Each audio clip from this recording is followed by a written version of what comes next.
Thank you. I think this is the best introduction what I have ever had.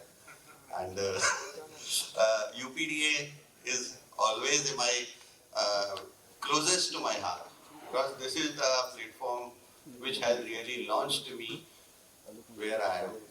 Whatever I have achieved, I have started my journey. The beginning has been from the Uttar Pradesh Diabetes Association. And I'm really very happy the people of that time are also sitting in the audience. So let's come over the topic. So I shall be speaking on the insulin in type 2 diabetes, the dichotomy of evolution and adoption. This is a financial disclosure. This is a sponsored talk of the Novo Nordisk. Today I shall be telling you about the delayed insulinization, the diet situation, hurdles and solutions, what a physician as well as the patient finds as a barrier while starting with the insulin, monumental discovery to the basal evolution, and conclusion. We all know about the burden of diabetes is increasing day by day. Across the world, there is no new thing to tell you that how the diabetes is progressing across the world. But there is definitely a new thing to tell you what is happening in India. And this is a recent information that in India we have reached to the at least more than 11 crores of Indians are diabetic. 11% of the India's population is diabetic, while 15.3% could be pre-diabetic. In Uttar Pradesh, the situation is really very much different, and it is really which to be handled with care. In UP, we are not that much diabetic as the national level, but our pre-diabetes is much more higher than the national level. At the national level, 15.3% people are having the pre-diabetes. In UP, 18% people are having the pre-diabetes. So it is giving us really an opportunity to bring back those pre-diabetes to the normalcy, and we can stop them to go into the diabetes, and really another have an opportunity to keep them staying at least where they are if they cannot come back. So if we talk about the insulinization in India, despite so much of the high prevalence of the diabetes, we are next to the capital of the diabetes, but still we are having the least amount of the insulinization. Only 31.3% people with diabetes are being managed with the insulin, and 46.7% of the patients with uncontrolled type 2 diabetes are those who are unnecessarily delaying their insulin therapy. So let's come over to a scenario, and I believe that this scenario will be coming across most of you, those who are sitting in this hall. A 55-year-old gentleman with 8 years of the diabetes, having fasting plasma glucose 190, postprandial 246, HbA1c 9. Blood urea nitrogen 14, creatinine 1.2, EGFR 92.9, means everything is normal, cholesterol is normal, LDL is normal, and he is being given metformin, teneligliptin and empagliflozin. Now, all the good drugs are being given, all the safe drugs are being given, but still the patient is keeping 9% of the HbA1c. How often do you see such patients in your routine practice? I think, can you raise your hand? How often? केवल एक ही आदमी को मिला, दो लोगों को, बस 3-4. But I believe that many of you may be getting this kind of a patient. Maximum in your practice, when you have to have a dilemma, what to do next. And majority of them, I believe, and many you will also agree, majority of them will be treating this patient by adding sulfonylurea. How do you manage hyperglycemia in this set of the? I have already answered. But this patient may requiring the insulin. Unlike insulin, addition of the subsequent OAD does not offer the benefit. How can we say that? If we are talking about the two oral anti-diabetic drugs, we are really falling short of HbA1c 1%. If we are adding one more oral anti-diabetic drug, then probably we can get little benefit, but again get the falling short of the 0.5%. 0.2% people have been found to be exceeding their HbA1c limit instead of getting towards the control if they are adding 4OAD. Means if you are on the 4OAD, probably you are not getting any benefit. Instead, you are pushing your patient towards the uncontrolled diabetes. Only the insulin that gives you 1.3% reduction in HbA1c if you are adding after the 2 OAD failure. The use of the multiple oral antidiabetics which are driven by the convenience, acceptance by patients and limited consultation time, this is the routine practice. And most of the time when we keep on basics, they are all agreeing of that. But unfortunately, we are not following them. So now another question arises, what are the hurdles in our way? What are the obstacles because of what we physicians are not really following the right track what we should do and what exactly comes from the patient. Most of the time I always tell to my student, patient always agrees of your physician if he finds enough confidence on the face of the physician. If you ask her or him to take the insulin, he or she will definitely be agree to take if he understands that you are quite confident while telling this advice to him. But if your confidence is shaken, then definitely patient will try to reach some other doctor or some other consultant. Now let's come over to this second part. Patient and physician identify higher frequency of the insulin injection as a burden. This is well-known fact. If more injections are there, obviously this is a burden. Patient also understand and doctor also understand that more injections are definitely leading towards the poor quality of the life. On the other hand, many of the time physicians understand that majority of the physician and nurses has been found to be stated that insulin therapy should be delayed until absolute it is necessary. And what absolute is there, very few understand and very few can define. And for this reason, Dawn study has said that insulin initiation is delayed for a longer time, much longer time by Indian physicians. And one Indian study have found that insulin was initiated after a mean diabetes duration of around 8.8 years, which comes around after 9 years. What could be the solution? Obviously, physician education and training could be one solution, but this solution we are trying to find for a long, long time. For 25 years, I am seeing and I am doing this job, but still I am today repeating all those things which I was repeating 25 years before. So, of course, the CME hands-on workshop could be very much helpful for finding the solution. How can a physician identify the right patients for the insulin therapy? How can you really be doing the safely administration and effective administration of the insulin?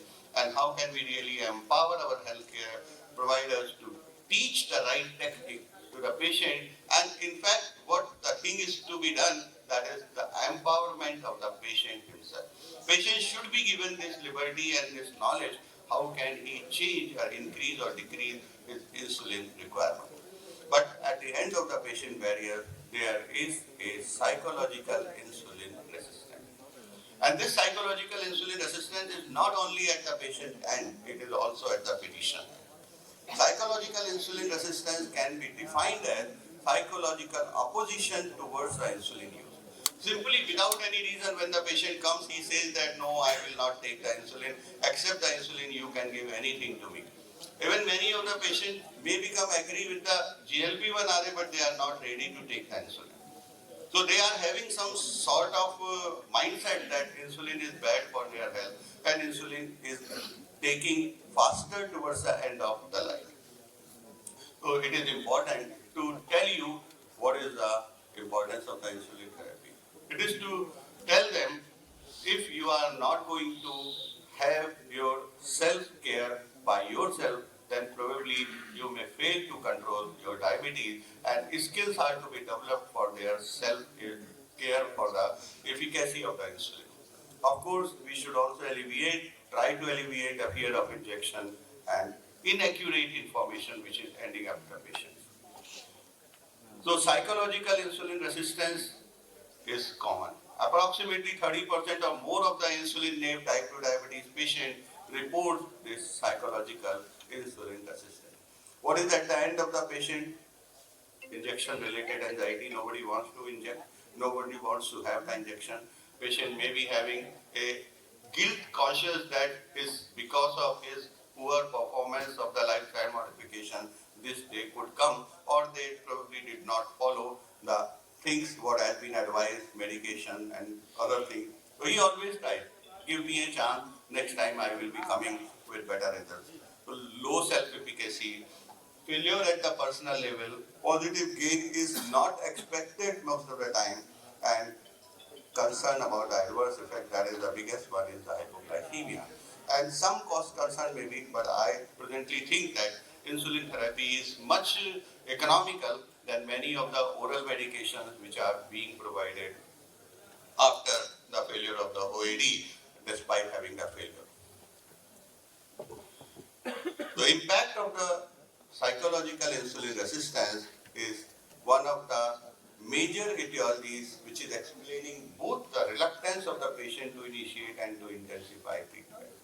On the other hand, this also gives the reluctance to initiate the insulin therapy, contributing to the prolonged period of the poor glycemic control among individuals with diabetes. And once there is an increased risk of the complication, that also comes in the stage when we are facing the psychological insulin resistance, and ultimately it results in consequences of the poor glycemic control and increased risk of the complication. So if we analyze the DAN study data, it indicates the patient's self-blame is associated with their greater worry about starting insulin.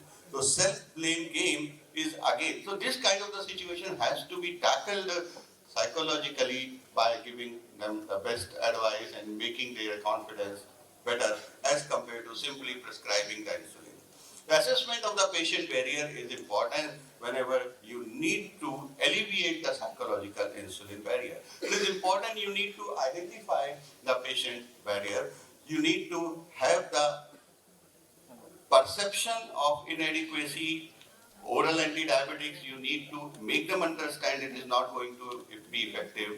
Injection phobia has to be alleviated. You need to tell them it does not really cause the pain as the other injection. It is actually the painless injection. Strategies to manage PIR among the patient can be taken, improving the psychological insulin resistance or alleviating the psychological insulin resistance, giving the education, confidence building, skills development.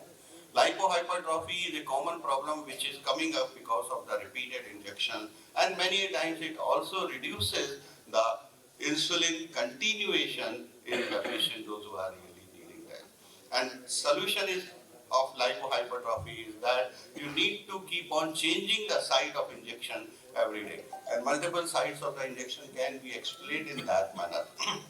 I'm taking little faster because time is less. Now come over to the third part of the talk, that is a monumental discovery to the basal evolution.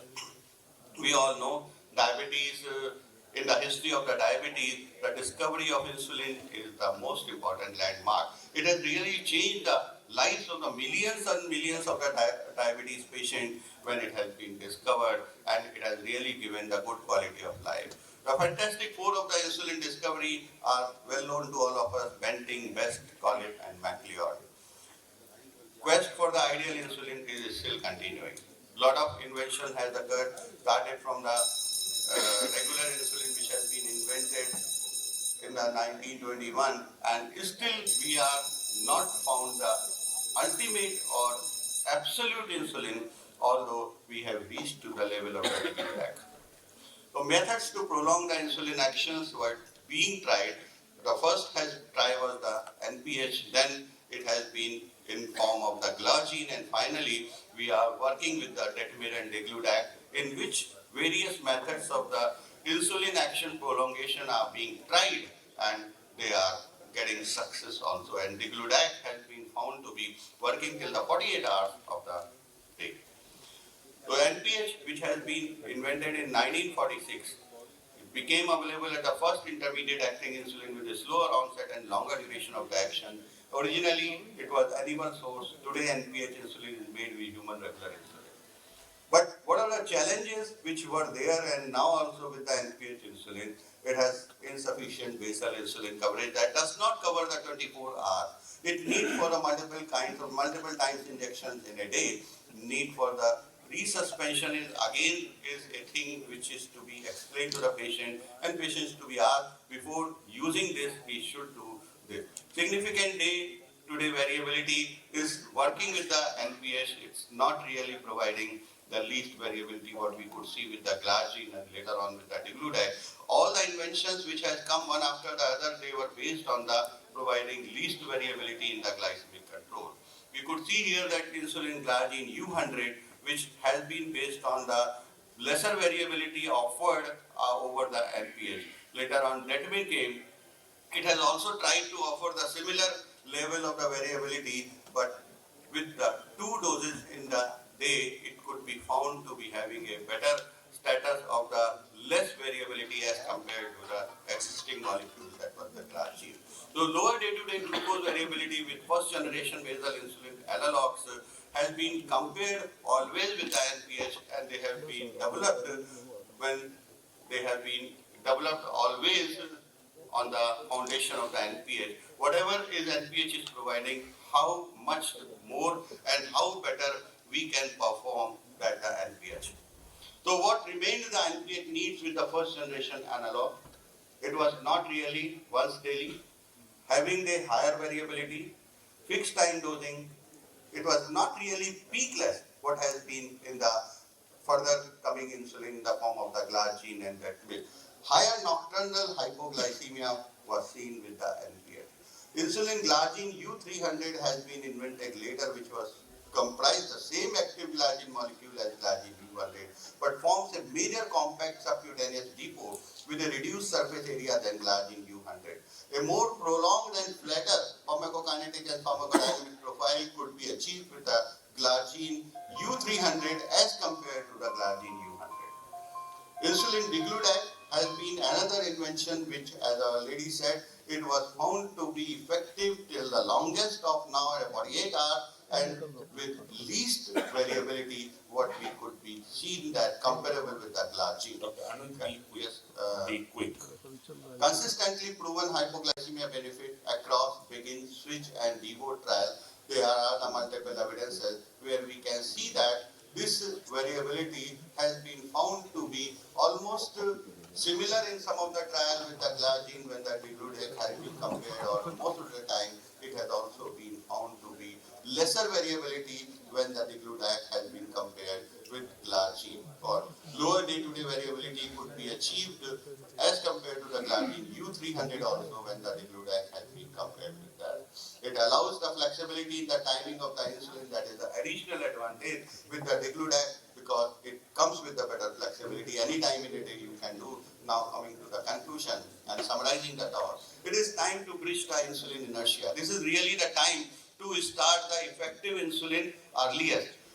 I can tell you very shortly one of my experience when I have started my practice. Some of the one of my patient has been started with the glargine. Next day he came to me.